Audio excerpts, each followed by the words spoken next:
Halo teman-teman, berikut merupakan video praktikum penyuluhan pertanian. Yuk kita lihat videonya, cekidot. Assalamualaikum warahmatullahi wabarakatuh. Perkenalkan, nama saya Dara Dinda Surya Irawaningsih. Saya berasal dari Fakultas Pertanian Universitas 11 Maret Surakarta.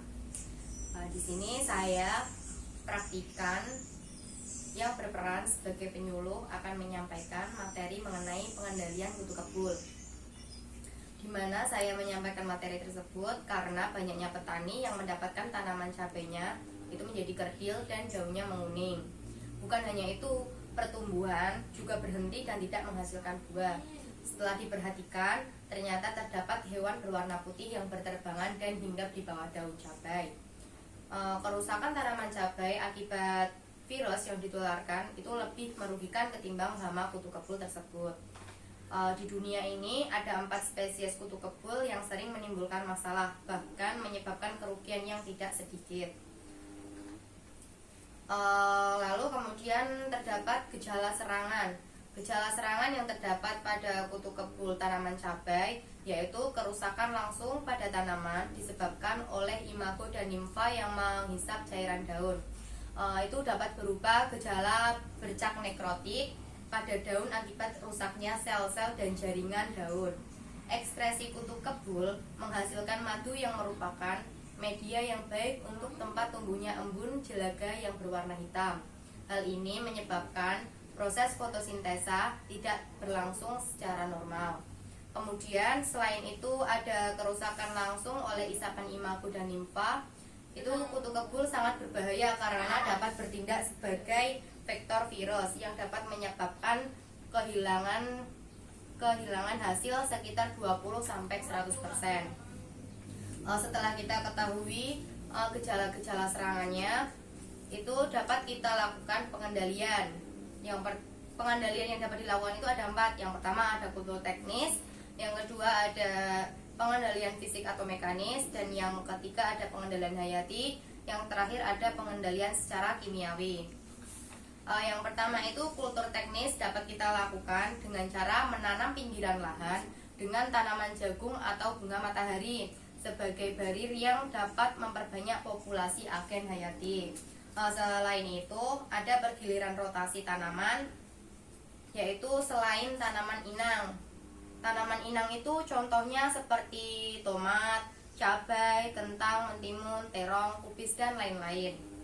Kemudian yang kedua itu ada pengendalian secara fisik atau mekanis, yaitu bisa dilakukan dengan pemasangan perangkap likat berwarna kuning. Itu dapat dilakukan dengan 40 buah per hektar. Kemudian pemasangan kelambu di pembibitan sampai di pertanaman. Kemudian yang ketiga itu ada sisa tanaman yang terserang itu dikumpulkan kemudian dibakar. Yang ketiga itu ada pengendalian hayati. Pengendalian hayati itu dapat kita manfaatkan musuh alami, contohnya itu seperti kumbang predator yang berjenis Menocilus segmaculatus. Kumbang tersebut mampu memangsa 200-400 ekor nimfa kutu kebul. Kemudian itu ada pengendalian secara kimiawi, yaitu dengan cara menyemprotkan pestisida. Pestisida tersebut yaitu dapat dilakukan dengan pestisida nabati. Selain itu, untuk mendukung keberhasilan usaha pengendalian diperlukan peran aktif para petani dalam mengamati perkembangan populasi kutu kebul mulai dari pembibitan sampai pertanaman. Kutu kebul itu merupakan hama yang sangat sulit untuk dibasmi karena hama ini dilindungi oleh lapisan tepung lilin yang tebal dan sulit dibasahi. Mungkin seperti itu yang dapat saya sampaikan dari peserta. Apakah ada yang ingin ditanyakan dari materi tersebut? Silahkan jika ada pertanyaan yang ingin ditanyakan bisa ditanyakan. Bagaimana cara menggunakan pestisida yang benar agar tepat sasaran? Lalu pestisida nabati apa yang dapat mengendalikan kutu kebul? Baik, seperti itu.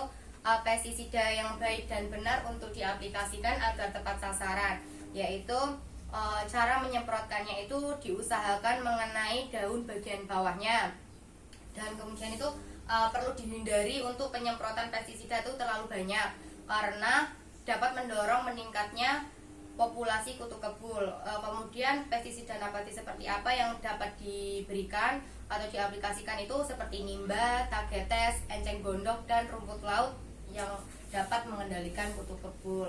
Mungkin seperti itu. Apakah ada yang ingin ditanyakan lagi? Sudah. Mungkin yang saya sampaikan, apabila ada kurang dan lebihnya saya mohon maaf. Wassalamualaikum warahmatullahi wabarakatuh.